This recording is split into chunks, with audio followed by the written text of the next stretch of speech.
The story of the film that you are about to see is as follows. The film was photographed by Sergeant David Quaid during the march from Naboom to Mishinur. A search of the National Archives revealed that no other combat film of the unit exists. 2 cartons of exposed film were placed on the litter of one of the wounded being evacuated from the engagement at Tinquicon. The airstrip at Aberang proved too short for takeoff. Twice, liaison planes crashed. 1 carton of film was thrown into a flooded ditch. The other probably rests with the wreckage of an L5. Sergeant Dave Richardson of Yank Magazine landed at Aberang, saw the carton, and redirected it to the chief signal officer in New Delhi. Some of the film was affected by immersion in a drainage ditch. Excerpts of this film have appeared in Victory at Sea, World at War, and World War II GI Diary.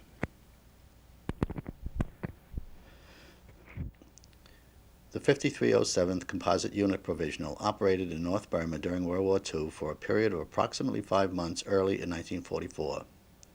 Its code name was Galahad and was dubbed Merrill's Marauders by James Shepley, a correspondent for Life magazine. The unit fought in 5 major battles and 30 minor engagements and never cracked before the enemy. Its shoulder patch incorporates a Chinese star signifying combined operations with units of the Chinese Army. The green field represents the jungle under which the Marauders fought, but which also provided cover and surprise in their attacks on the enemy. The lightning bolt symbolizes a strategy of long-range penetration, operating behind enemy lines without the comfort of continuous supply lines. The 5-pointed star is the Star of Burma, the arena of combat. The blue field, the sky from whence all supplies, food and ammunition, arrived miraculously by parachute airdrop. 27th April 1944, Naboom, Burma. Lieutenant General Joseph Stilwell arrives at the Naboom airstrip by L5 liaison plane. This was to be the final briefing and marching orders to Brigadier General Frank Merrill regarding the attack on a main Japanese base at Mishinur. The 2 generals observed the last supply drop before the operation was kicked off.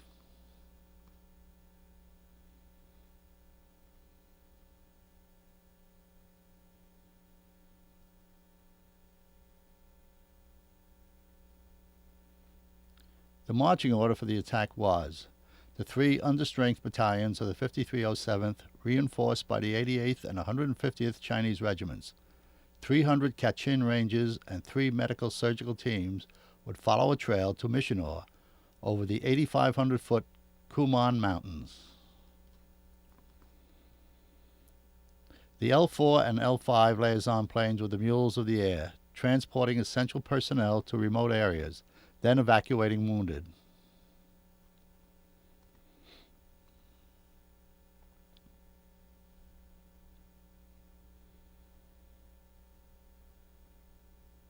The radio section of Orange Combat Team, 3rd Battalion, kept Stilwell's headquarters apprised of progress. All communication was by key and always in code. Bernie Martin cranks the generator while Bill Smalley sends with the key. Bill contracted typhus on this march. He died in Hawaii on his way home.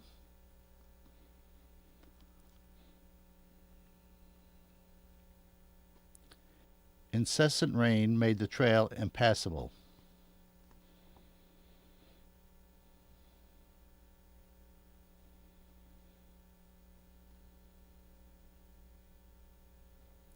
The epic crossing of the Kumans at the 6,100-foot Nora Hakyat Pass had never been attempted before during the monsoon season. With only the exception of an OSS Kachin patrol from Aberang, the trail had been out of use for 10 years. The advance party and later every available man attempted to make the trail passable.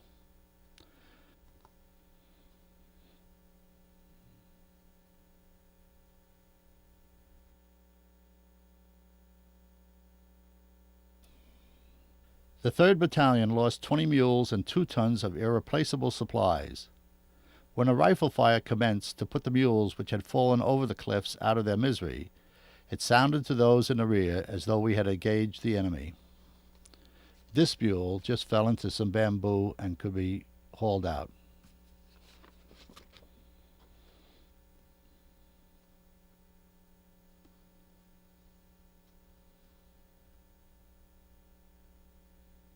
The Chinese soldiers or Chungwabings were assigned to us as stretcher bearers.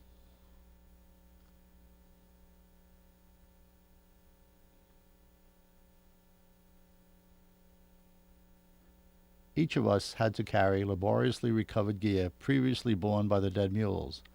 I carried a 60mm and an 81mm mortar shell until they were expended in an engagement further on. No one who crossed this pass those several days would ever forget the difficulty.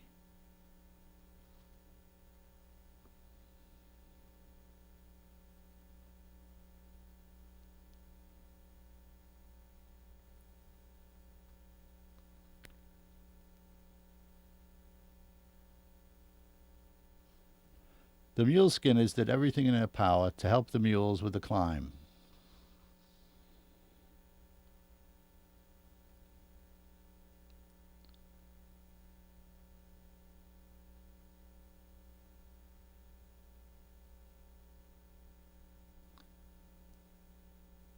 As can be seen, even the sure-footed mules could not negotiate the treacherous slopes.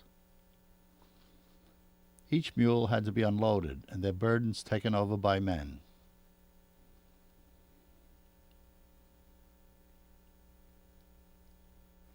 Bearded Major Petito helping to load a 125-pound saddle onto the back of a mule skinner. Men had to do that which the beast could not.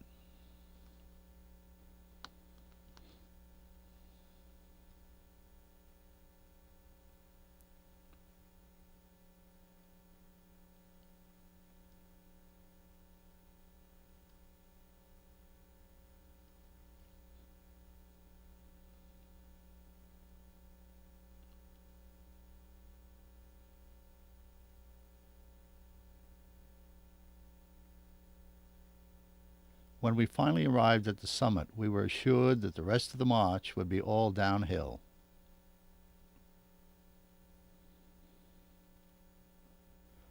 When the mists cleared, we realized it was not exactly the case. Ahead of us lay some of the most forbidding terrain that any troops have ever traversed or fought on. If anything, the next ranges were far worse than the mountains we had just crossed.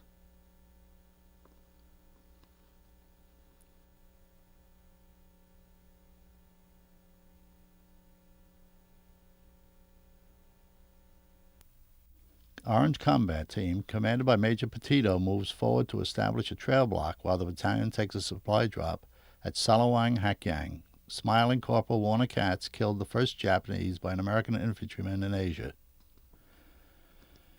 The 1st and 2nd Troop Carrier C-47s and drop crews were so good that they took pride in stacking the supplies for us. Chutes that fell into the tall jungle trees stayed there.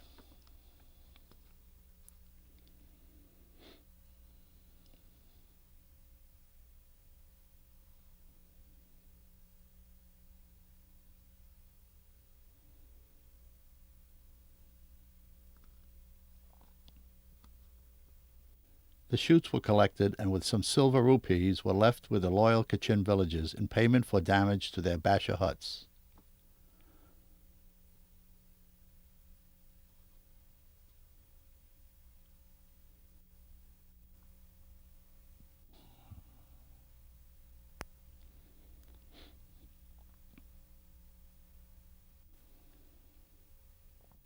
The dogs romping about were not pets, but were in fact an important food staple for villages.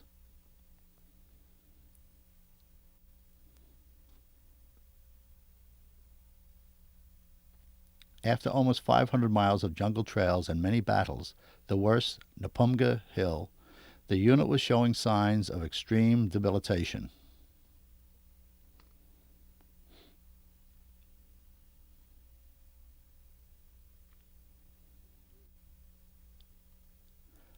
High on the ridges, it was almost impossible to locate drinking water.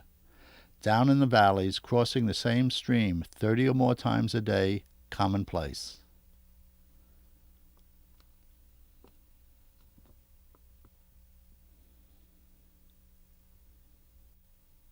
May 7th, Ritpong, the first contact with the Japanese.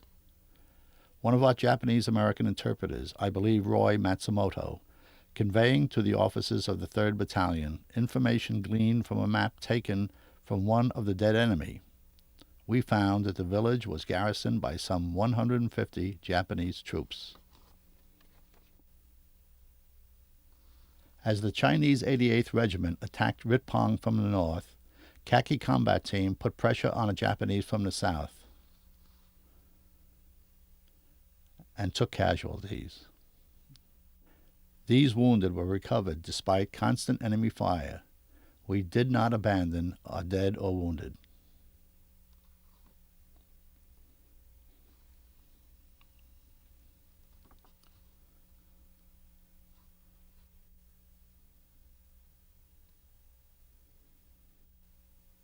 This airdrop parachute shelter was the Burma equivalent of a first-class medical facility.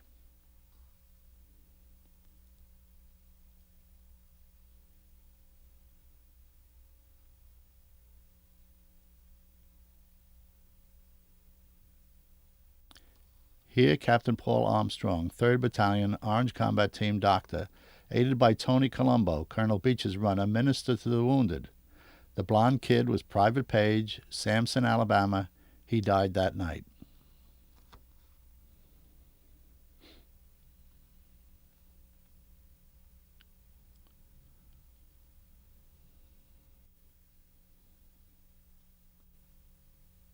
After a successful conclusion at Ritpong, 90 killed by the Chinese, 40 by the Americans, 3rd Battalion was sent on a feint toward the Japanese supply base at Nizapsup to enable 1st Battalion to make a dash for Missionor undetected. West of Tinkwakong, Orange Column encountered fierce Japanese resistance. First estimate of enemy strength, 1 platoon. The reality, 1 battalion. The result, 8 dead, 20 wounded, heavy Chinese losses.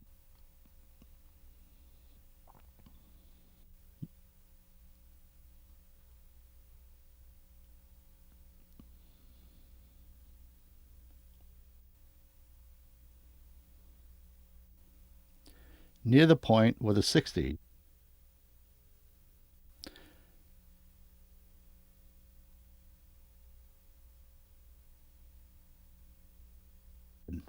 Just over the rising ground is the enemy.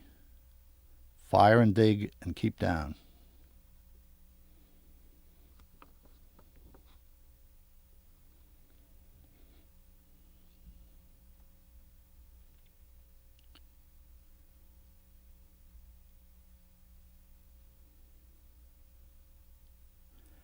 Here is the very point of jungle combat. Lieutenant Colonel Beach, commander of the 3rd Battalion, is the second man in frame. Japanese bullets can be seen zipping through the foliage behind him. A BAR man and a rifle grenadier fire at targets of opportunity. The Japanese are only a few yards away.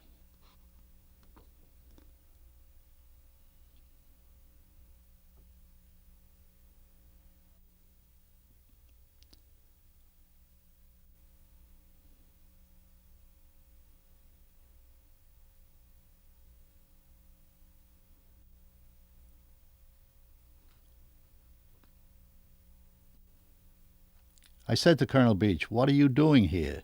You should be in the rear running this thing." In answer, Beach ran forward and unloaded a grenade on the enemy. The jungle obscures the result. When the firing let up, the packs of the dead Japs were open for intelligence purposes. Sergeant Toomey, seeing us in an exposed position on a trail, yelled for us to take cover. At which point, a Nambu machine gun opened up. As we dove through the bullets to the safety of the jungle, the Nambu traversed with us and into the heavy machine gun section. Toomey was hit. As can be seen, Captain Armstrong was right in there. Perhaps here is where he earned one of his 2 silver stars. Japanese bullets can be seen flying by.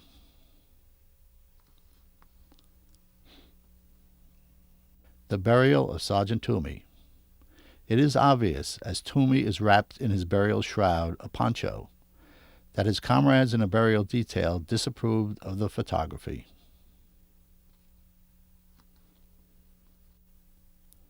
Father Barrett, our chaplain, taking note, told me that it was important to continue to witness scenes like this with a camera, showing people what war is really like. Father Barrett reads the burial service at the small graveside for 8. Father Barrett died of Tsugamushi typhus at the 20th General Hospital, Lido, Assam. A dead Jap just in front of our position. A GI can barely be seen through the undergrowth. After pinning down a Japanese for 2 days, 3rd Battalion was ordered to break off contact and to follow the 1st to Missionor with all haste. 3rd Battalion Artillery covers the withdrawal with their 2 pack howitzers.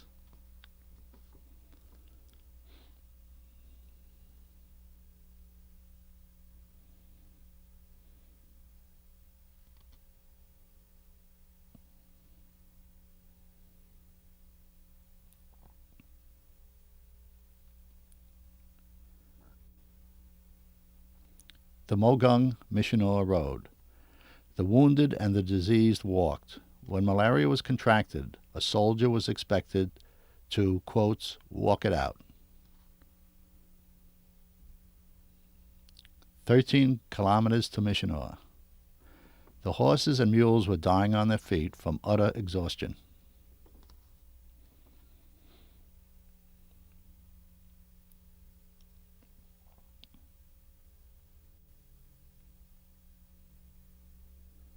As the unit crossed Namqui Haka, it was obvious that many of the troops marched in a trance-like state. Tsugamushi typhus, malaria, and malnutrition had done their work. 140 of these marauders would die in the coming weeks from typhus alone. 17th of May, 1st Battalion and the Chinese 88th had taken the airstrip, the Japs countered by a successful zero strafing and bombing attack. As the battle for Missionor settled into a siege, a war of attrition began. Neither the Americans, the 5307th, the 209th, and the 236 Engineers, or the Chinese regiments were equipped for trench warfare against an incredibly dug-in and fortified enemy. We had the 88th Fighter Squadron based on the airfield. They daily provided probably the closest dive-bombing support of ground troops in World War II, 2 miles to the enemy.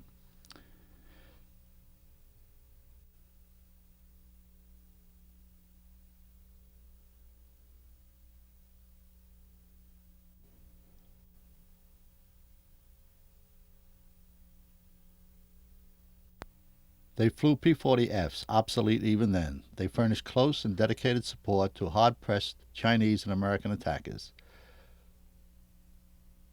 Those 250-pound demolition bombs can be handled in this cavalier manner, since no fuse or detonator has been attached as yet.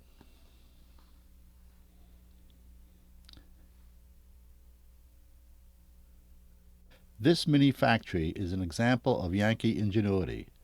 The demolition bombs, because of their thick steel shell, did not carry enough TNT to blow away the jungle and expose the hidden enemy. The 275-pound naval depth charges were fitted with a homemade set of sheet metal fins. The thin steel casing of the depth charge enabled several times more TNT to be packed within. The concussion was enormous.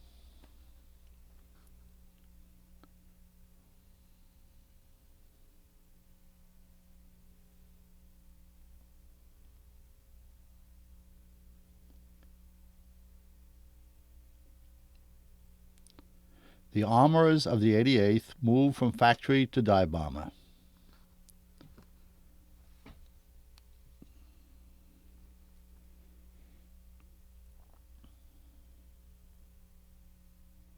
The hybrid bomb is placed on the bomb rack.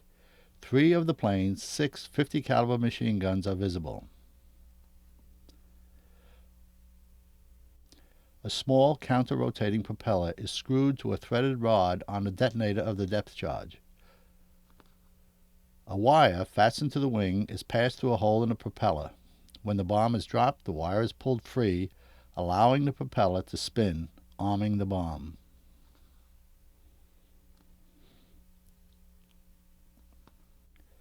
At the mission briefing, the commanding officer checks the target coordinates with the other members of the flight. His plane's name is Flung Dung. It flung more than that.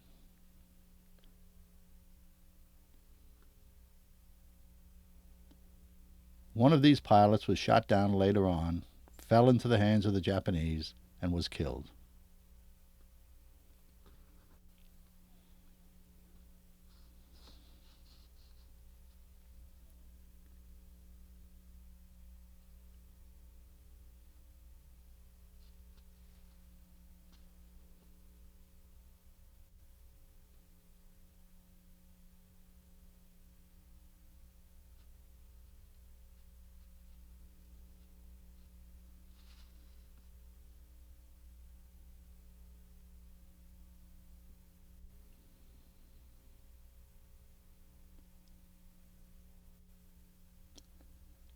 Smoke from the battle for the besieged town rises in front of the mountain.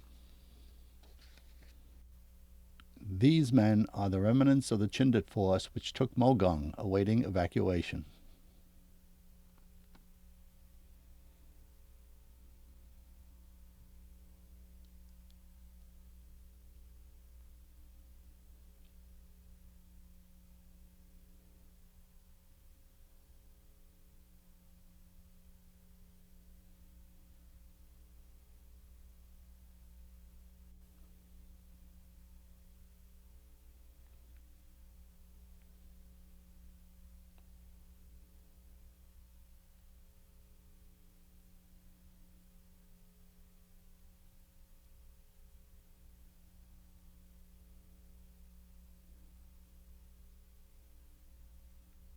The P-40s make one climbing turn and are in position to make their run. I mounted the camera to the gun sight of one of the planes. Smoke shells fired by the infantry delineate the target for the P-40s.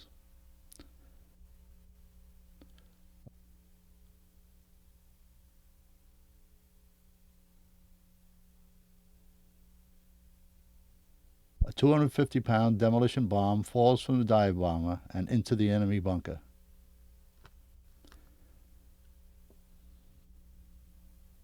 This was a close support mission for American infantry.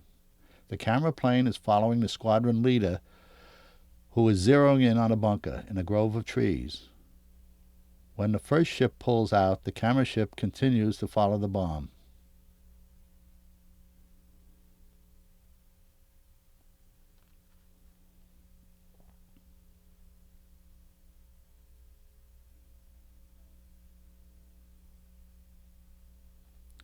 Before returning to the airstrip, a strafing run is made across the town. The Irrawaddy River is in the background.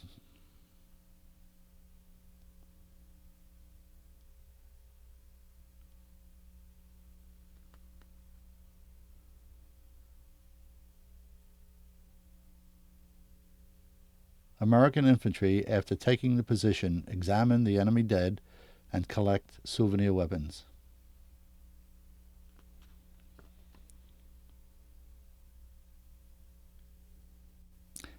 As the dive bombers return to base, there are now only 3. The camera plane was directly over the exploding bomb and barely got back to the field where it crashed.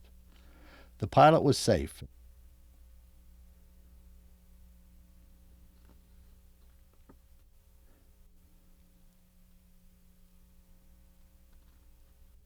The Japanese flag near the cockpit indicates that this pilot was credited with a 0 in aerial combat.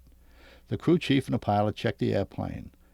First, it's gassed up and ammo replenished, and the aircraft is ready to go on another mission in support of the troops fighting at Missionor. These pilots had made so many dive-bombing missions, the only place left to keep score was on the tail.